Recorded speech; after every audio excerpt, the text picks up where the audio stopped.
Is everyone laughing and you're wondering what in the world is so funny? Has this ever happened to you in English? Ugh, it can be so frustrating. Well, never fear. Today, I'm going to help you learn English through jokes and have a great time. Hi, I'm Vanessa from speakenglishwithvanessa.com. And like always, I have created a free PDF worksheet for you with all of the English that you are about to learn over the next hour. English that will help you understand jokes, tell jokes, have a good time, and finally understand what's so funny. You can click on the link in the description to download that free PDF worksheet today. Over the next hour, you are going to learn some of the silliest jokes in English. These are jokes that you'll be able to tell and you'll be able to understand. And within each of these jokes is some important vocabulary that I want you to be able to understand and use yourself in daily conversation. So, are you ready to get started and have a great time understanding English jokes and vocabulary? Let's do it. A lot of jokes in English are puns or plays on words. This means that there are two words that sound similar and we make a joke about those words that sound similar. This takes a really advanced level of English vocabulary and sometimes even culture. Sometimes these plays on words are called dad jokes. That's because they are very silly and stereotypically dads use these kinds of jokes and their children go, ha ha ha, Dad, you're so funny. It's a little funny, maybe it's more just silly. So today I have asked my husband Dan to read these jokes. We'll first listen to him say these jokes and then I will explain them to you. I hope that they will become clearer and your vocabulary will grow step by step. Let's get started with the first one. Did you know the first French fries weren't actually cooked in France? They were cooked in Greece. Did you know the first French fries weren't actually cooked in France? They were cooked in Greece. Why is this a joke? There are two countries, France and Greece, but the joke here is about the word Greece. In English, Greece is two things. It could be a country, the country of Greece, or it can be oil. We say that French fries, potato chips, these types of foods are greasy or oily. So in this joke, we are expecting that the listener understands both of those meanings of the word grease. We cook French fries in oil or in grease. Not the country, but the type of oil. Do you get the idea about these jokes, these puns or plays on words? They really expect you to be able to have an advanced level of knowing different vocabularies and different ideas that sound the same. We're going to listen to Dan, my husband, say that joke again, and I hope that this time you will understand it. Let's watch. Did you know the first French fries weren't actually cooked in France? They were cooked in Greece. Did you get it? All right, let's go to joke number 2. Hey, I'm reading a book about anti-gravity. It's impossible to put down. Hey, I'm reading a book about anti-gravity. It's impossible to put down. Why is this a joke? The joke is about the phrasal verb to put down. We can use this figuratively or literally. Literally, to put something down means that you are setting it on a surface, maybe to put something on a table, to put the book down on the table. But what is this book about? Anti-gravity. So it's a little bit of a joke here about the subject of the book, but there is a second meaning for to put down a book. When we say, I loved that book so much, I couldn't put it down. It means that I couldn't stop reading it. So this is a common phrasal verb that we use for reading. I love this book, I couldn't put it down. That means I didn't want to stop. But here, the clever joke is that the book is about anti-gravity, which means it's impossible to set something on a surface with no gravity. So the joke is about the figurative or literal use of this phrasal verb to put down. Let's watch Dan say this joke one more time, and I hope you'll enjoy it. Let's watch. Hey, I'm reading a book about anti-gravity. It's impossible to put down. Did you get it? I hope so. Let's go on to our third joke. Why did the man fall down the well? Because he couldn't see that well. Why did the man fall down the well? Because he couldn't see that well.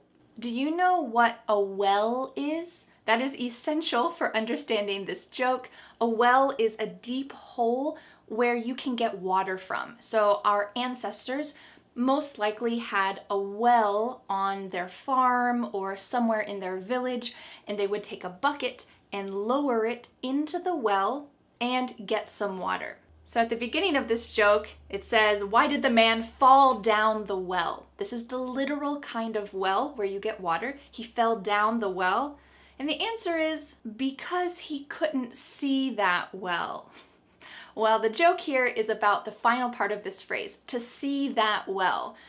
We can use this literally to mean he couldn't visually. Maybe he's blind. Maybe there was some leaves covering the hole and he fell down into it. He couldn't see that well. He couldn't see the well that was there. But we can use this figuratively as well. If you say, I can't see that well, it means my vision is poor. I have poor vision. I can't see that well. I need to wear glasses. I can't see that well. This is the joke here, talking about a well where you can get water, and well to mean good. I can't see that good, or I can't see that well, or I can't see that well, the hole in the ground. All right, let's listen to Dan say this joke one more time. Why did the man fall down the well? Because he couldn't see that well. Did you get it? I hope so. Let's go on to our fourth joke. Why are spiders so smart? They can find everything on the web. Why are spiders so smart? They can find everything on the web. What's so funny about this joke? Well, what is a spider's home? It is a spider's web. But there are two meanings of web. The first one is a spider's home. It's a spider web. So the spider is on its web. It knows all of the flies and all of the things that are on its web. But the second meaning of web is what makes this joke funny. Do you know what WWW stands for? World Wide Web. This is another way to say the internet. On the web is kind of a casual or slang way to say on the internet. If someone asks, how did you learn English? You might say, on the web with Vanessa. That means online with Vanessa. So it's using this dual meaning of web. A spider knows everything about its home, about its web, but it also learned a lot of information on the internet, on the web. Let's listen to Dan say this one more time, and then we'll go to the next joke. Why are spiders so smart? They can find everything on the web. Did you get it? Let's go to the next one about a scarecrow. Let's listen. Why did the Scarecrow win an award? He was outstanding in his field. Why did the Scarecrow win an award? He was outstanding in his field. In case you didn't know, it's essential for this joke. This is a scarecrow. It's usually in the middle of a farmer's field to scare away birds or some other kind of thing that's going to hurt the crops. Well, the joke here is not necessarily about the word scarecrow, but it's about what the scarecrow does. Where is the scarecrow? It is standing in the field, but sometimes we use an extra word to say, oh, I'm out in my car. I'm out standing in that field. I'm out somewhere. To say I am not at home, I am away somewhere. And that's what this joke says. He was out standing in the field. That's what the scarecrow was doing. But the joke here is about another meaning for the word outstanding. In the joke, you see it as two words. He was out of the house. He was out standing in the field. But if we put that together, he was outstanding. This means amazing. He was outstanding. You are an outstanding student. He was outstanding in the field or in his field. Field also has a double meaning. It could be a place where you grow wheat or you grow corn, a field, or it can be your career, the medical field, the educational field. This is the general term for where you work. So if you are outstanding in the medical field, that means you are an amazing researcher or an amazing doctor. You are amazing in your field. And that's what the Scarecrow is. He is outstanding in the field. Very silly. All right, let's watch Dan say this again. Why did the Scarecrow win an award? He was outstanding in his field. Did you get it? I hope so. Let's go to our next joke. Why couldn't the bicycle stand up by itself? It was too tired. Why couldn't the bicycle stand up by itself? It was too tired. Do you know this double meaning? Too tired. You might know that in English there are 3 different ways to spell to. T-O, T-O-O, and T-W-O. They all have different meanings and they're used grammatically different in sentences. And that's what's happening here. We're making a play on words on this expression, too tired. How many wheels or tires does a bike have? 2. So that's one meaning. The bike has 2 tires. But is there another meaning for the word tired? Yep, it means that you have no energy, you are maybe sleepy or exhausted. Oh, I am too tired to do any more work. Aha, and that's what's happening here. The bike can't stand up because it only has 2 tires or 2 wheels, and also because it's so exhausted, it's so sleepy. It's too tired. Very silly. This is a pun or a play on words. All right, let's watch Dan say it one more time. Why couldn't the bicycle stand up by itself? It was too tired. Did you get it? I hope so. Let's go on to joke number 7.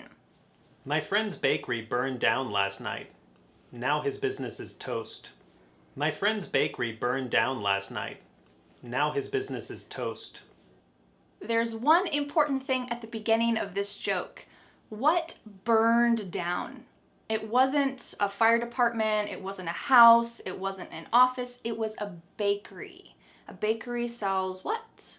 Bread and pastries and these types of things. And after the bakery burned down, her business is toast. Do you know what toast is? This is the key to this joke because there are 2 meanings for the word toast. The first one is warm, crispy bread. You could cut a slice of bread and put it in the toaster, and the bread will have some brown marks on it, and it will be warm and toasty. You can put some butter on it. It's great. This is toast. But there is a more figurative meaning for toast as well. That second meaning means ruined. For example, you might say, when my mom finds out that I broke that window, I'm toast.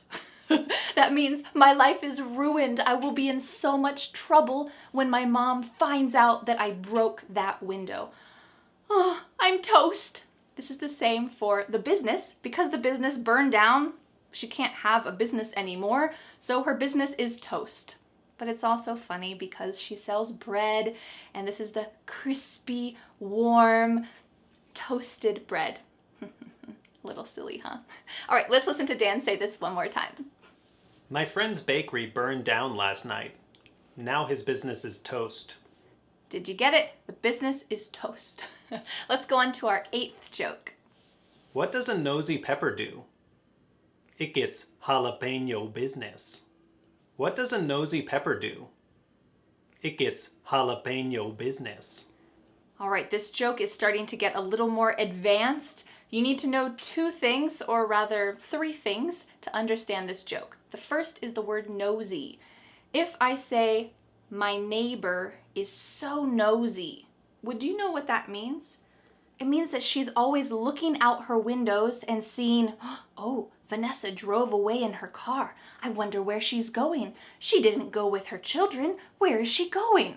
This means that they are too curious. This is very annoying when someone asks too many questions and it kind of gets on your nerves. They're too nosy.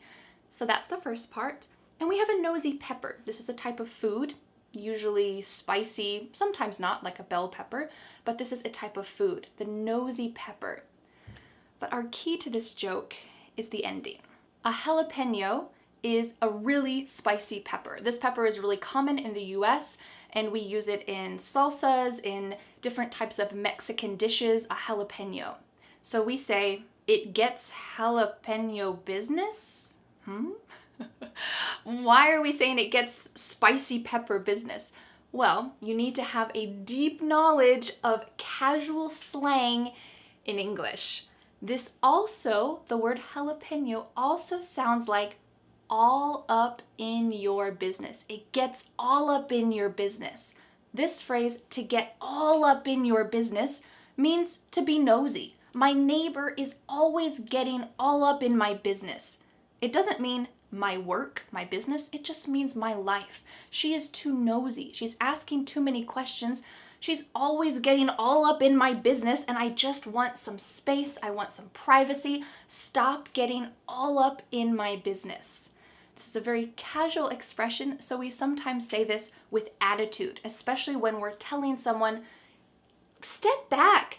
Don't get all up in my business. You might say this with a little attitude, and that's kind of what's happening in this joke when it says, it gets all up in your business. Jalapeno business. All up in your business.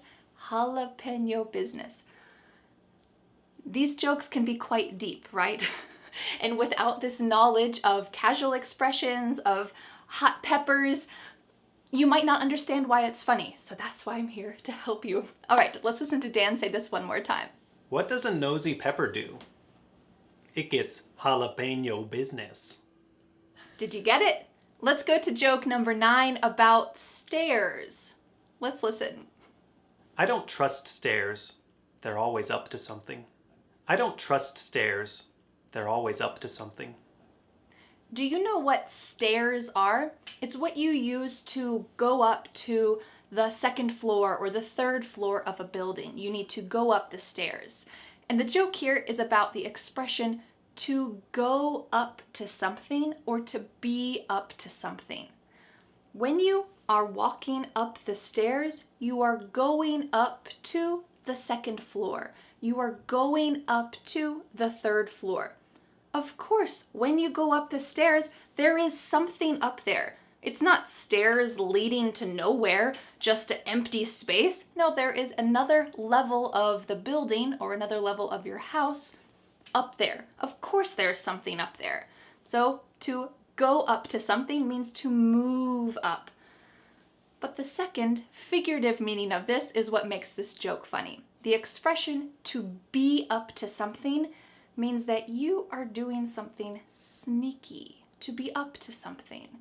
So if you are a parent and you see your 2 children whispering and they're looking in the kitchen, you think, what are they up to? They are up to something. That means they have a clever plan. They are trying to be sneaky, and then you see them trying to go into the cupboard and eat some cookies.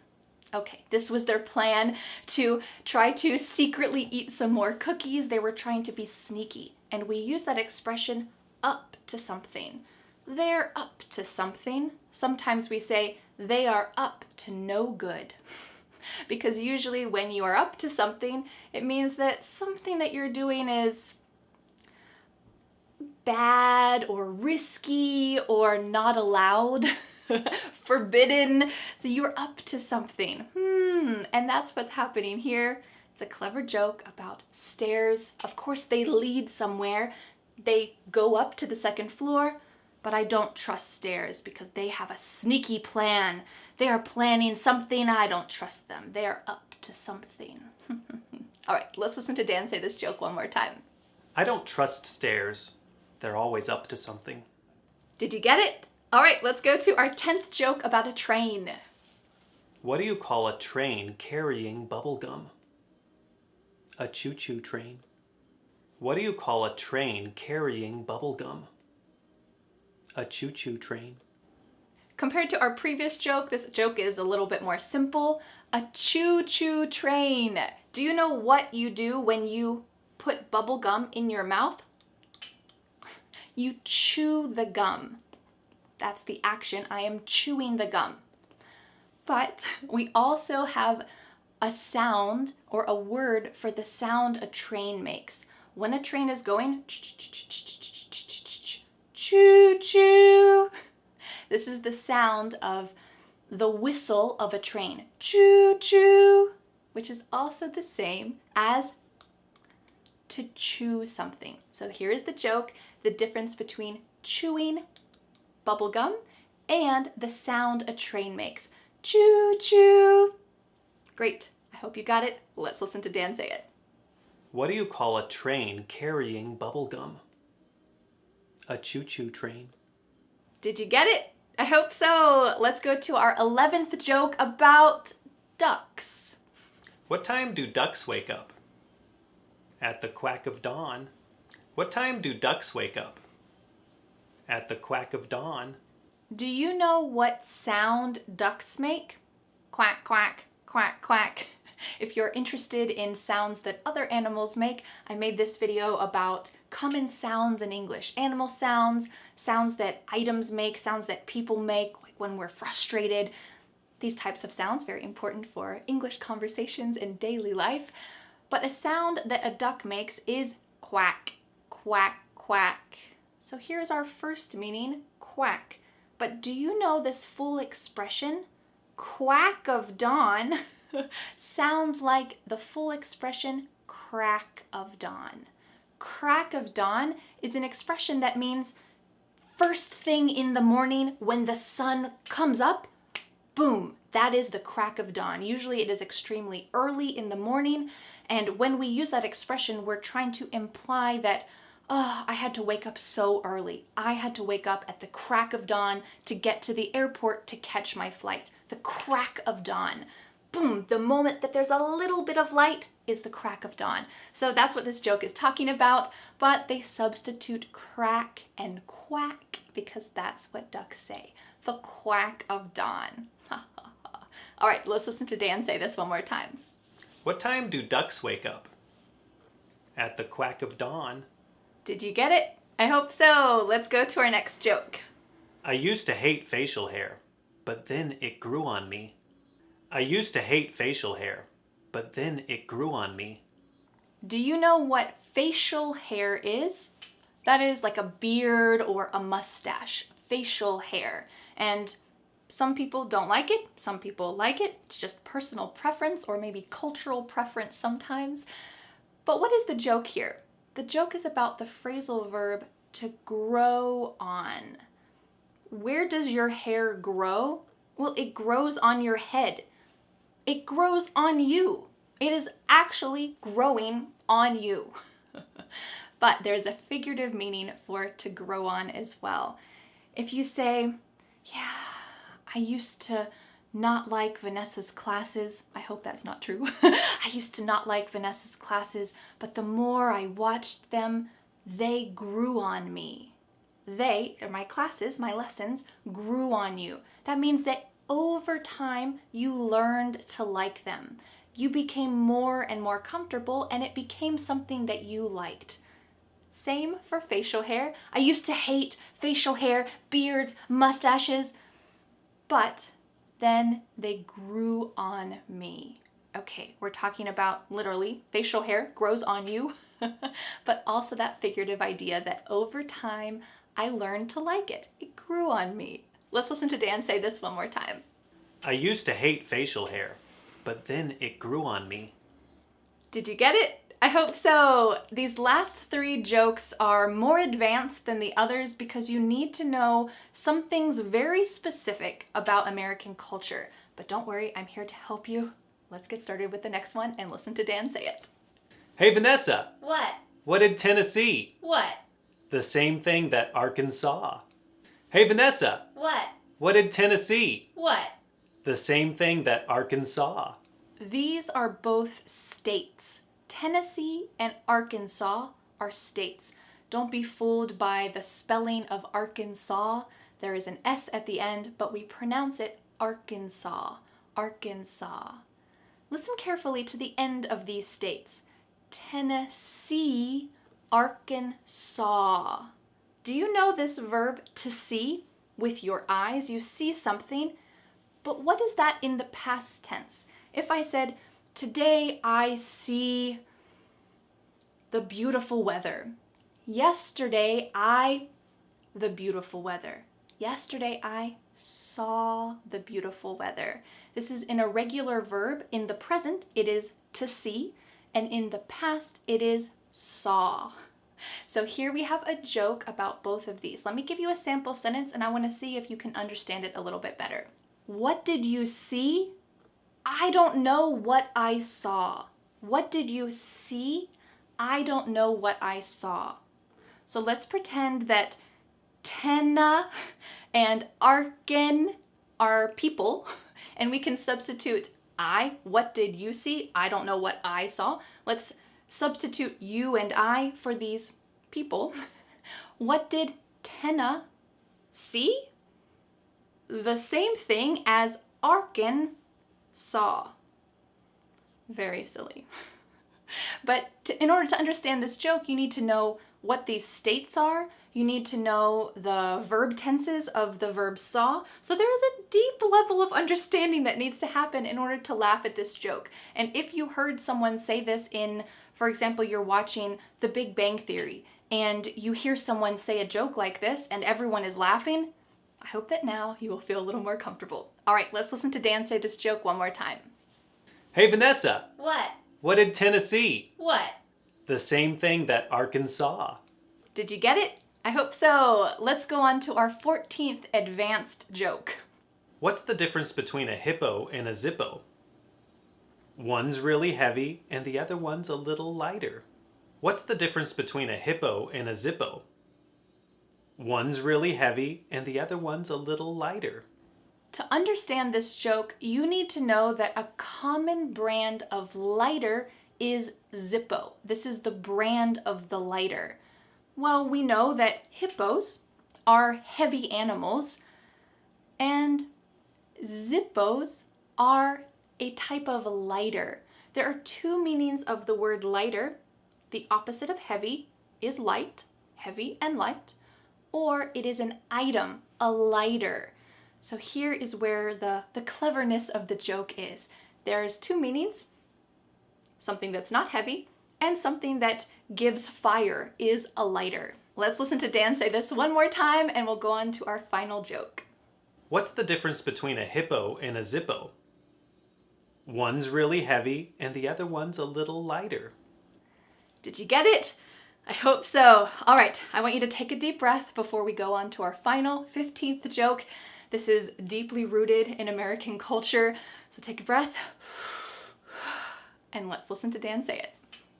One day, a Viking named Rudolph the Red looked out the window and said, "It's going to rain." His wife said, "How do you know?" He said, "Because Rudolph the Red-Nosed Reindeer." One day, a Viking named Rudolph the Red looked out the window and said, "It's going to rain." His wife said, "How do you know?" He said, "Because Rudolph the Red-Nosed Reindeer." At Christmas time in the US, and maybe in other countries as well, most children watch this classic film and listen to this Christmas song, Rudolph the Red-Nosed Reindeer. A reindeer is a kind of animal like a deer that has antlers and it lives in cold countries. And Rudolph, the name of this reindeer, is special because he has a red, shiny nose. And in the song and in this film, he helps Santa find his way in a storm to be able to deliver presents. So this story is about a special reindeer.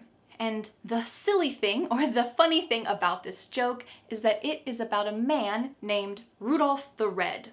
Rudolph the Red thinks that he is knowledgeable about the weather. He says, "I know about rain. I know about rain," but the way that he says it sounds like the name of this character because he calls his wife a kind, loving name. Sometimes husbands and wives will call each other dear, honey, sweetie, these kind of kind names. So he calls his wife dear. That is what he's saying to her instead of her name. So when we say the full phrase out loud, listen to this. Rudolph the Red, that's this guy's name, Rudolph the Red-Nosed Reindeer. But what does this sound like?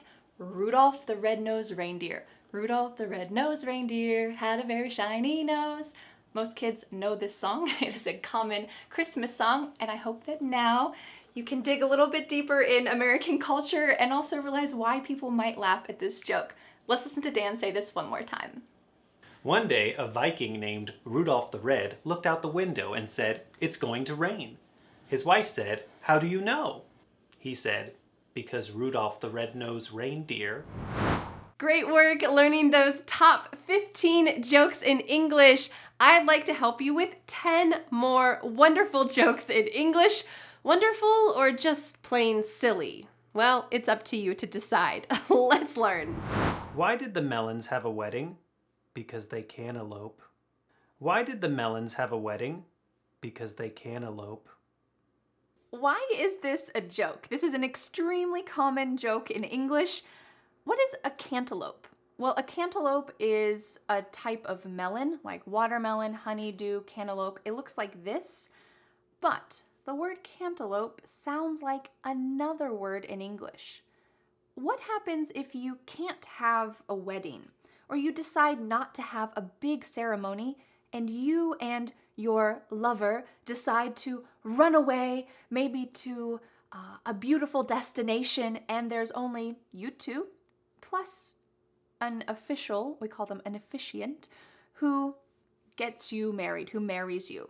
What do we call this? We call this eloping. You elope. This means it's usually a surprise. Your family and friends don't know, and then you tell them later, guess what? We eloped. So you didn't have a wedding. What's happening in this joke? We're talking about a melon, cantaloupe, and the verb elope. Well, unfortunately, these poor melons can't elope. So what's the opposite? They have to have a wedding. So the melons can't elope. So silly. All right, let's go to joke number 2. Why was 6 afraid of 7? Because 7 ate 9. Why was 6 afraid of 7? Because 7 ate 9. Let's count together. 1, 2, 3, 4, 5, 6, 7, 8, 9. Okay, you probably know this, right? 7, 8, 9. But what does the word 8 sound like? It sounds like the word eat in the past tense. So, why is 6 afraid of 7? Well, 7 is a terrible monster. It ate the number 9. 7, 8, 9. Oh no, run away from 7. Maybe it'll eat me too. 6 is afraid of 7 because 7 ate 9. Very silly. All right, let's go to our third joke. Dad, I'm hungry. Hi, Hungry, I'm Dad. Dad, I'm hungry. Hi, Hungry, I'm Dad. This joke makes every kid roll their eyes and say, Dad. Let's talk about why it's funny. Well, you can introduce yourself with this same sentence construction. I'm Vanessa. Nice to meet you. I'm Dan. Nice to meet you. I'm plus your name. But is that what's happening here in this sentence? I'm hungry. Hungry is not your name. You're trying to tell your dad that you want food, but he's pretending that hungry is your name. My dad used to say this all the time, and I think every time I did that and said, Dad, no, I want food. You can use this in a lot of situations. You might say, Dad, I'm tired. Hi, tired. Dad, I'm thirsty. Hi, thirsty. It's so annoying for kids, but also a little bit silly. All right, let's go to our next joke. How was your camping trip? It was intense. How was your camping trip? It was intense. Why is this joke funny? Some people would say it's not funny, but why is this a joke? Well, the word intense means difficult or serious. Why would your camping trip be intense? Well, maybe it rained the whole time, or maybe you had to hike a long way to get to your campsite. This is very difficult. It's kind of a serious camping trip. But what does that word sound like? Intense. Where do you sleep when you go camping? Well, you sleep in a sleeping bag in a tent. So let's make it plural. We slept in tents. Oh, what's that sound like? Intense. Intense. Very silly. Do you see how these jokes are a play on words? We have one word, intense, difficult, serious, that sounds like another word, in a tent or intense.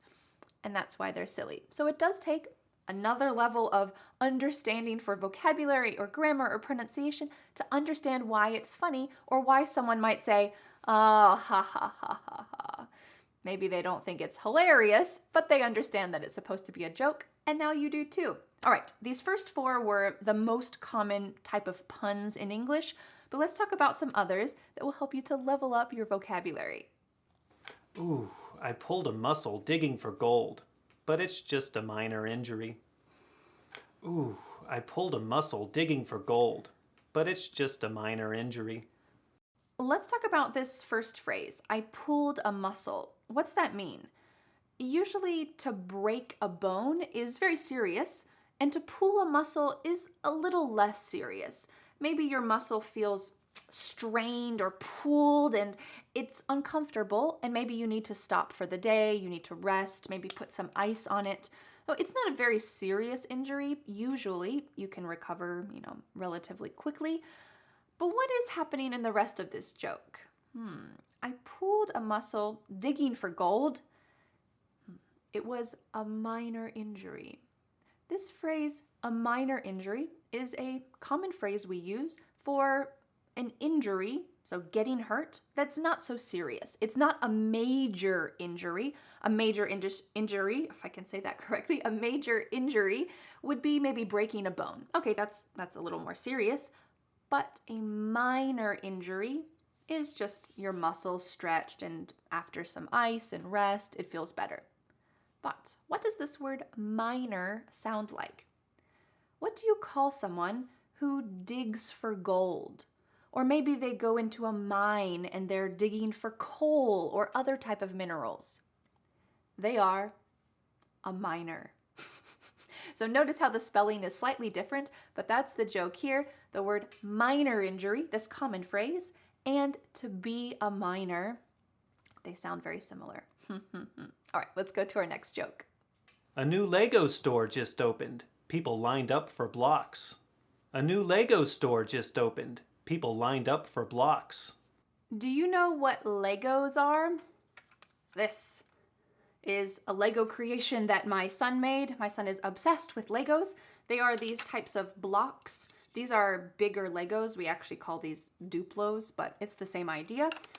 And you can make lots of creations with them. I think he made a forklift with a digger bucket and an eye to watch you.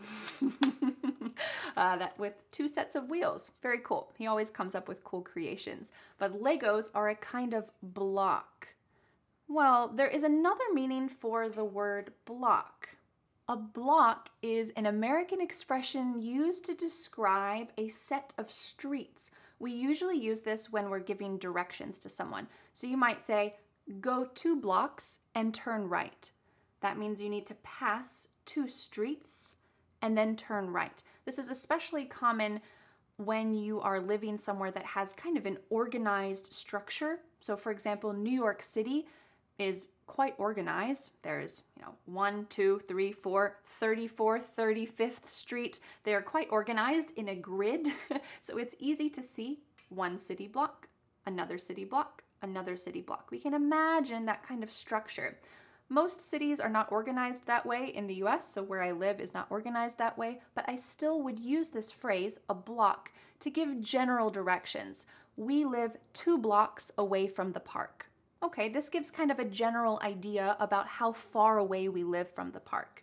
So let's take a look at this joke and why it's funny. People lined up for blocks. So the original meaning is that they lined up for a long distance. It covered many city blocks. Maybe they were lined up for 1 kilometer. Okay, they were lined up for blocks. But also, why are they lining up? They want Lego blocks. So they lined up for what reason? For blocks. To get Lego blocks. Ha ha ha. So would you like to use both of these expressions, blocks, together? You might say, people lined up for blocks to buy blocks. Oh, so silly. All right, let's go to our next joke. My friend David had his ID stolen. Now he's just Dave. My friend David had his ID stolen. Now he's just Dave. Do you know what an ID is? ID stands for identification. And usually this is your driver's license, maybe a passport. It's something official, usually from the government or your school, that shows that you are a legitimate person. Maybe that you're a legitimate student or that you can officially drive a car, like a driver's license. This is your ID. So a lot of places will ask for your ID. Maybe if you need to reserve a place, a concert ticket or something like this, they might ask for your ID. And this shows you are who you say you are. But what's happening in this joke? When I say that my friend David had his ID stolen, someone stole his driver's license. Not good. But now, his name is Dave. Look at the end of his name. What are the two letters at the end of his name? ID. Ha ha ha. Well, a common shortened form of the name David is Dave. So a lot of people whose names are David, they'll say, hey, I'm Dave. They go by Dave. It's a shortened version of their name. For example, my husband Dan, his real name is Daniel, but he goes by Dan. This is the shortened version of his name, kind of like a nickname. So unfortunately, my friend David had his ID stolen, and now he had to change his name. His name's Dave. Ha ha ha. All right, let's go to our next joke. If your man doesn't appreciate fruit puns, let that man go. If your man doesn't appreciate fruit puns, let that man go. What does it mean to let that man go? Usually this means to break up with someone. So just forget about your boyfriend, let him go. Let him go off into the world and you're better off without him. Let that man go. But what does this look like? Look at the last two words here. Does this look like a fruit to you? Mango? This is a mango. And it's a very silly pun. Let that man go. This is kind of a common phrase. Or mango is a fruit. So if your boyfriend does not like puns, especially puns about fruit, forget about him. Let that man go. Ho, ho, ho. All right, let's go to our next joke. The wedding was so beautiful, even the cake was in tears. The wedding was so beautiful, even the cake was in tears. Why is this joke funny? Well, at a wedding, if it's beautiful, usually people are crying. Another way to say that people are crying is people are in tears. Have you ever cried at a wedding? Was it so beautiful, so touching that you cried? I have. But what about this spelling? That doesn't look like a tear, T-E-A-R. Why is it spelled like that? And why is the cake crying? Well, we need to talk about what is a tiered cake. This is a tiered cake. At a wedding, it's very common to have a cake layered up like this, a layered cake.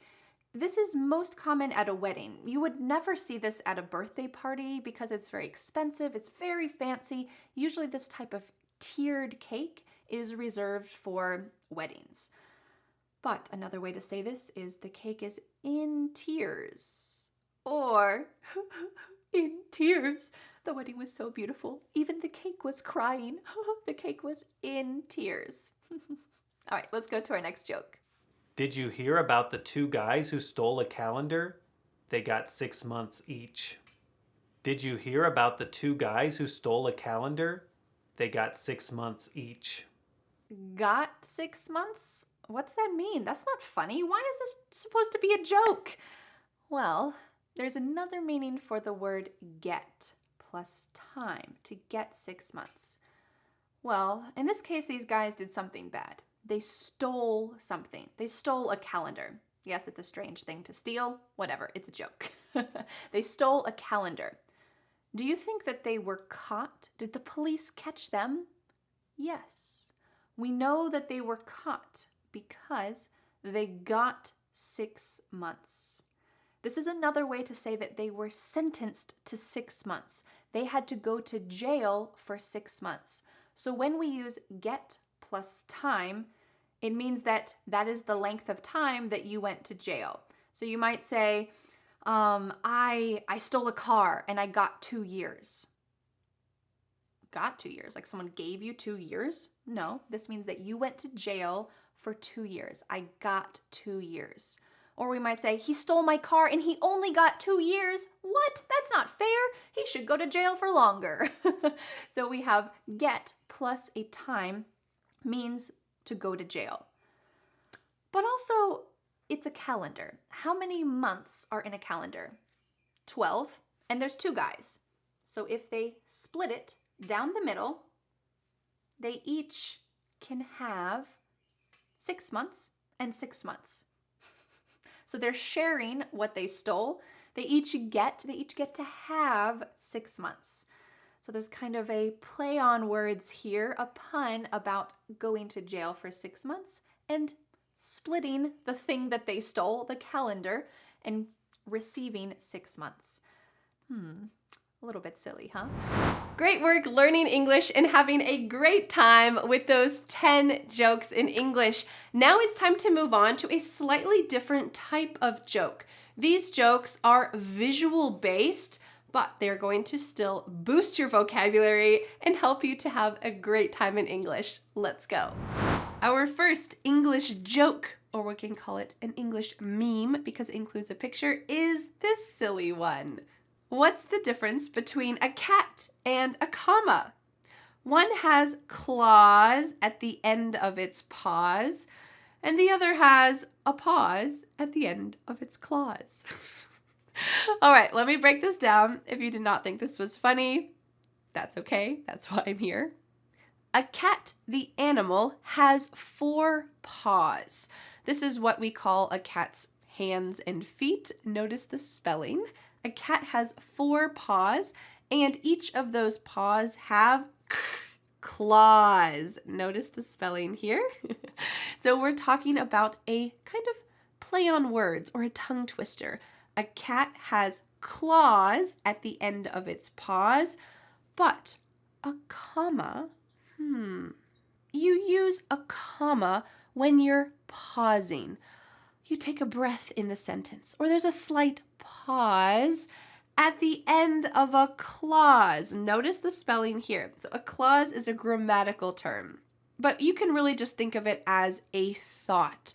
So when you say chocolate cake, which is my favorite kind of cake, is going to be at my birthday party. We have a comma around this clause because there's a little pause here.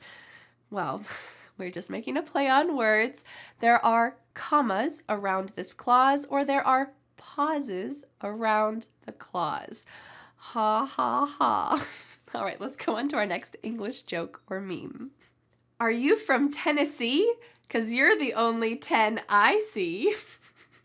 All right, this is what we would call a very cheesy pickup line. A pickup line is when someone is trying to get someone else to be romantically interested in them. So they'll say something silly, maybe something clever, maybe something loving or romantic to get that other person to be interested in them. So maybe you would say something like this. Are you from Tennessee? This is a state in the US. Because you're the only 10 I see. So here we're dealing with a cultural reference. First of all, the state in the US, Tennessee, but also 10 is sometimes a term we would use for someone who's extremely beautiful. He's a 10. She's a 10. That means they are the height of beauty. They are a 10. So when you are trying to get someone to be interested in you, you want to say a compliment. You want to say something very nice and exciting. So you might say, you are the only beautiful person I see. Well, it's not quite as exciting unless you say, are you from Tennessee? Because you're the only 10 I see. No one else here is as beautiful as you. You're the only 10 I see. Our third joke is quite a literary one, but I don't know, I'm a nerd, so I thought it was funny. When it rains, it pours. Well, do you know who this guy is? This guy is a famous English author. His name is Edgar Allan Poe, and he is famous for writing stuff that's pretty dark and gloomy. Not much positivity and joyfulness and sunshine in his writings. Nope, it is pretty dark and gloomy. Well, in order for this to be funny, you need to know the original English expression. When it rains, it pours. Here we use this when you are trying to emphasize that when something bad happens, not just one bad thing happens. It seems like all the bad stuff happens. So you might say, well, this morning I was late for work and then I realized I had on my pants inside out and then I got stuck in traffic and then someone bumped into my car. When it rains, it pours. Not just a little bit of rain, a lot of rain. Well, we're taking this expression, twisting it a bit, making it a little bit of a nerdy joke. When it rains, it pours. And there's a nice picture of Edgar Allan Poe. So you might see this on the internet. If someone is trying to have a little bit of visual fun and someone is laughing, well, now you can laugh too. English joke number 4 is one that I thought you would appreciate as you struggle on your journey to learn English. Well, you might think this is funny. English is difficult. It can be understood through tough, thorough thought, though. Okay, when you first see this picture, did all of these words look the same to you? Because they did to me. I think that's kind of one of the points, is that you look at this and they all seem like they're a very similar word, but they're all pronounced differently. Oh boy. So, English is difficult, but what does that last part even mean? English is a difficult language, but with hard work and critical thinking, you can understand English. So here we're just kind of putting all of these tricky TH words together in a sentence that makes sense to emphasize the point that, oh yeah, English is really tricky. I want to challenge you to try to say this with me. You want to try a little tongue twister just for fun? Let's try to say it together. English is difficult. It can be understood through tough, thorough thought, though. Let's say that final part again. It can be understood through tough, thorough thought, though. Great work. The 5th and final joke today is another English-related joke, but I thought that you might get a kick out of it. That's an expression that means think it's funny once you understand it. Here's the joke. There are 3 voices in writing. The active voice, you ate all the bacon. The passive voice, all the bacon was eaten by you. And number 3, the passive-aggressive voice. You ate all the bacon and no one else got one. But don't worry, it's fine. Clearly you needed that bacon. Can you tell by the tone of my voice and the rolling of my eyes, clearly you needed that bacon, that I'm trying to say something that I'm not exactly saying? Am I excited that you ate all the bacon? Absolutely not. Instead, I am being what we call passive-aggressive. So let's start at the beginning of this little joke meme. The first one, an active voice. This is a real voice in English. The subject is doing the action. You ate all the bacon. You're the one who ate the bacon. The second one, the passive voice, is what we use when the subject is not doing the action. Usually it's very indirect. All of the bacon was eaten. We don't know who did it, but here we have a little parentheses, by you. But I'm not trying to directly say you ate all the bacon. That's very active. Instead, I'm going to be indirect. All of the bacon was eaten. Oh no, what am I going to eat today? Well, then we get on to the third voice, which is not a real voice in English, but that's part of the joke here, the passive-aggressive voice. I'm going to say something without really saying it, but I'm going to show my anger and my contempt that you ate all the bacon. Especially with my tone of voice, don't worry, it's fine. Clearly you needed to eat all that bacon. That tone of voice shows I really care. It is not fine. But this is just a funny way to say there's a third voice in English. Congratulations on improving your vocabulary through jokes in English over the last hour. Don't forget to download the free PDF worksheet with all of today's jokes, their explanations, and all of the key vocabulary that will help you to understand jokes and also be able to use this vocabulary in daily life. You can click on the link in the description to download that free PDF worksheet today. And now I have a question for you. Let me know in the comments if you have any silly jokes that you would like to share with us in English. I can't wait to read them. And thanks so much for learning English with me. I'll see you again next Friday for a new lesson here on my YouTube channel. Bye. But wait, do you want more? I recommend watching this video next. Vocabulary in 1 more hour, where you will learn why you should never put something down the drain. Well, I'll see you in that video to find out.